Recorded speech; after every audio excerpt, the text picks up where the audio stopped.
This video will go over the basic characteristics of the Modbus protocol with special emphasis for Rockwell Automation users. We'll be covering some of the broad differences between Modbus over serial and over Ethernet. We'll also discuss the different wiring standards for serial communications. Next, we'll cover the dynamics of Modbus as a master and slave network over serial and as a client and server over Ethernet. We'll delve into Modbus data addressing and the associated function codes, and break down coils, bits, bytes, and registers. We'll also talk about float and double integer values and how they're handled by Modbus.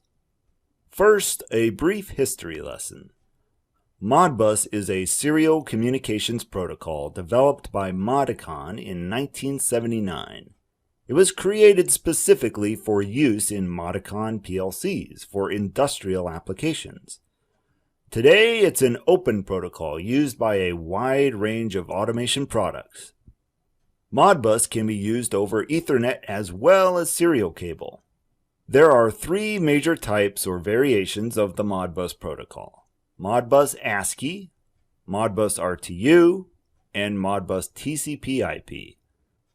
Modbus was originally developed using ASCII characters to encode messages, and this version of the protocol is still in use today. Modbus RTU is, by far, the most common implementation, using binary coding and CRC error checking. The two modes are incompatible, so a device configured for ASCII mode cannot communicate with one using RTU. Modbus RTU devices typically use one of three electrical interfaces: RS232, RS485, and RS422. RS232 is a simple point-to-point arrangement. If you only need to connect one device to another, and the distance between the two devices is less than 50 feet or 15 meters, then RS232 will do the job. To connect more than two devices on the same line, and or have a distance of greater than 50 feet, you should use RS485 or RS422. For a master communicating with multiple slave devices, RS485 is by far the most popular method. This standard can support up to 32 nodes over a range of up to 4,000 feet, roughly 1,200 meters, without a repeater. The speed that Modbus messages are sent at is referred to as the baud rate, or bits per second. All devices on an RTU network must use the same baud rate. Different devices support different transmission speeds, but between 9,600 and 19,200 bits per second is a typical range. Modbus modules can be configured from as low as 300 to as high as over 100,000. A Modbus serial network has a master device that issues commands to the slave devices. The slaves will not transmit information unless they receive a command to do so from the master. There can only be one master on a network and a maximum of 247 slaves, each with a unique slave ID from 1 to 247. RS485 cannot drive more than 32 nodes in a single segment. So, for the rare application that needs more than 32 nodes, a repeater is required. The master can write data to the slaves as well as read data from them. SCADA and HMI systems typically would be the master communicating with a series of Modbus slave devices. Here is a diagram of a serial network where the master is connected to a slave, which is then daisy-chained along to all the other slaves on the line. The devices must be connected in a daisy-chain manner. They cannot be connected in a star topology. Modbus over Ethernet operates exactly like it sounds. Modbus devices using regular Ethernet cables and switches to communicate with each other. The big difference with Modbus TCP/IP is that an MBAP header, or Modbus application header, is added to the start of each message. The slave ID at the beginning of the message is removed, as well as the cyclic redundancy check at the end. The MBAP header contains all the identifying information needed to route the data to the addressed device. Modbus uses port 502 for TCP IP communication. This is important if your data needs to go through a firewall. ProSoft uses that port for MBAP messaging specifically. Modbus serial messages can also be sent as regular RTU messages encapsulated inside an Ethernet TCP IP packet. Encapsulated messages can use any port, but ProSoft products are set to use port 2000 by default. Note that the MBAP and RTU encapsulation are not compatible. Devices must be set to use one or the other. MBAP messaging is by far the most popular Modbus TCP IP communication method, so for this video we'll be focusing on Modbus RTU and Modbus TCP IP using MBAP. Modbus TCP IP uses the terms client and server instead of master and slave. The TCP IP network consists of the client connected to a switch or a series of switches to which all the servers on the network are also connected. Modbus TCP IP devices use Internet Protocol addressing and require a subnet mask. The IP address and subnet mask are both represented by 4 8-bit numerical groups or octets. The IP address is the location of a particular device on a network, and the subnet mask serves to simplify the task of routing traffic within the network. If you don't know your IP addressing, your IT group or network administrator will let you know the IP addresses and subnet mask your devices will need. The default gateway is optional and not required for networks that do not use a default gateway. Again, you can consult your IT group or network administrator.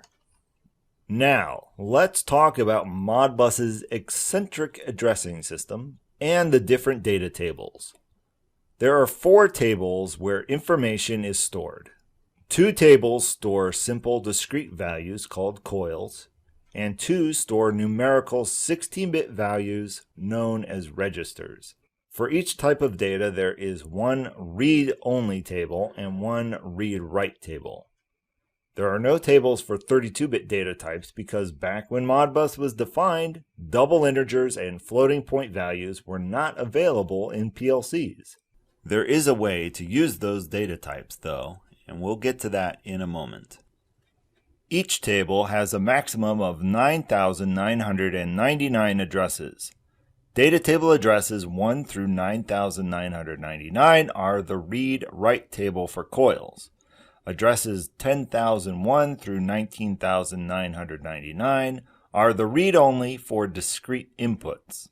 Data table addresses 30,001 through 39,999 are the read-only for input registers, and addresses 40,001 through 49,999 are the read-write table for holding registers. At this point, it might be helpful to explain the terms used for data types in Modbus. Coils and discrete inputs are the Modbus vernacular for one bit of data, or, in Rockwell terms, a bool, basically on or off. A register is the term for one word, or 16 bits, or 2 bytes, of data, or in Rockwell terms, an int. There are no registers for floats or double integers, although they can be sent by dividing them into 2 registers. Float values are any real number with a decimal point that is represented by a 32-bit register. Double integers, or dints, are simply 2 16-bit values stacked together, also represented by 32 bits. This presents a small problem since Modbus does not have a float or dint data type. The solution, obviously enough, is that the 32-bit value is broken into 2 separate 16-bit registers and then recombined into a 32-bit real value. This is accomplished by copying the 2 16-bit registers to one real tag in the Rockwell processor. Modbus function codes are simple numerical codes that tell the slave which table to access and whether to read or write to that table. Each function code relates to a specific data table address range.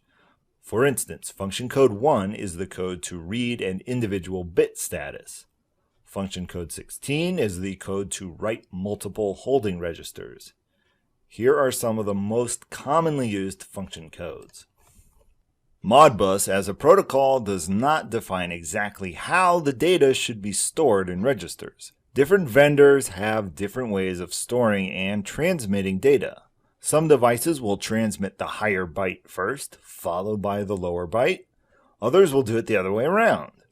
By the same token, when registers are combined to represent 32-bit real values, some devices will transmit the higher 16 bits in the first register and the lower 16 bits in the second register. Other vendors do it the other way around. The order that bytes or words are sent in doesn't matter as long as the receiving device knows which way they are ordered. If the data is not appearing correctly because the byte or word order is incorrect, ProSoft products feature a byte and word swap function, which will reverse the order in which the data is stored and sent, resolving the issue instantly. To wrap up, we'll take a look at a Modbus RTU message being sent from our master out to a slave device. The message contains the slave ID of the device the command is intended for, the function code to read or write data, and the message data itself. Once the slave receives the command, it will return the requested data to the master in the case of a read command, or it will write the data to its own database and send an echo of the original message back to the master to confirm that the message was received. We hope this video gives you a better understanding of Modbus serial and TCP IP. For additional training videos using Modbus and other protocols in Rockwell Automation Systems, visit our website at www.prosoft-technology.com. Happy training!